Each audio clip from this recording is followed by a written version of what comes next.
नमस्कार, wisdom illumination में आप सभी का स्वागत है।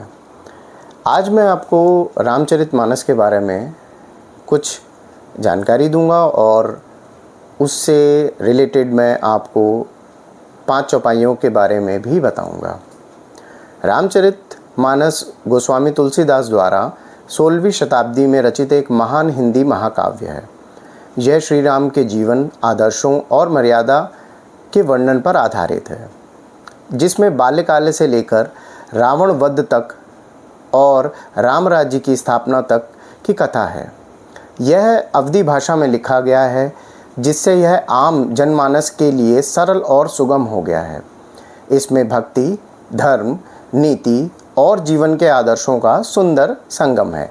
रामचरितमानस केवल धार्मिक ग्रंथ ही नहीं है, बल्कि एक सांस्कृतिक धरोहर भी है, जो आज भी लोगों के जीवन को दिशा दे। कुछ महत्वपूर्ण चौपाइयाँ इस प्रकार है। पहली है, दीन दयाल बिरदु संभारी, हरऊ नाथ मम संकट भारी।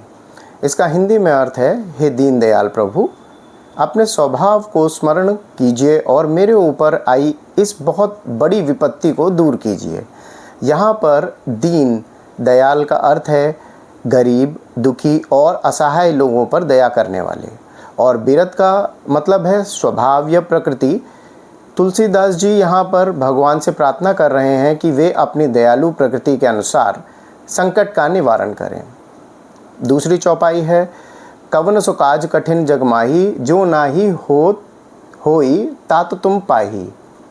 इसका अर्थ है, हे हनुमान, इस संसार में ऐसा कौन सा कठिन कार्य है जो तुमसे नहीं हो सकता।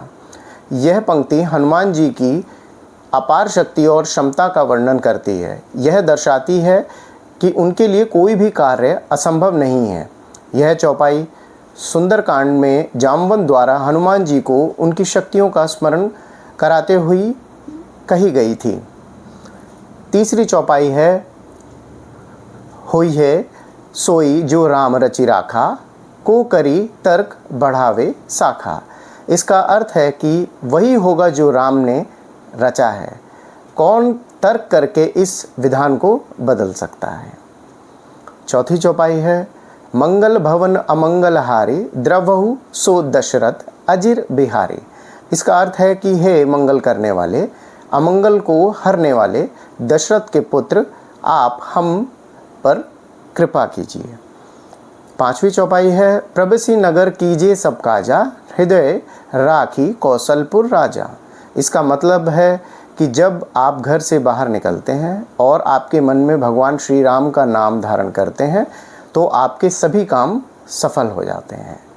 अभी के लिए इन्हीं 5 चौपाइयों से हमने आज रामचरितमानस का प्रारंभ किया है। आगे भी मैं आपको कुछ चौपाइयों के बारे में जानकारी दूंगा। धन्यवाद।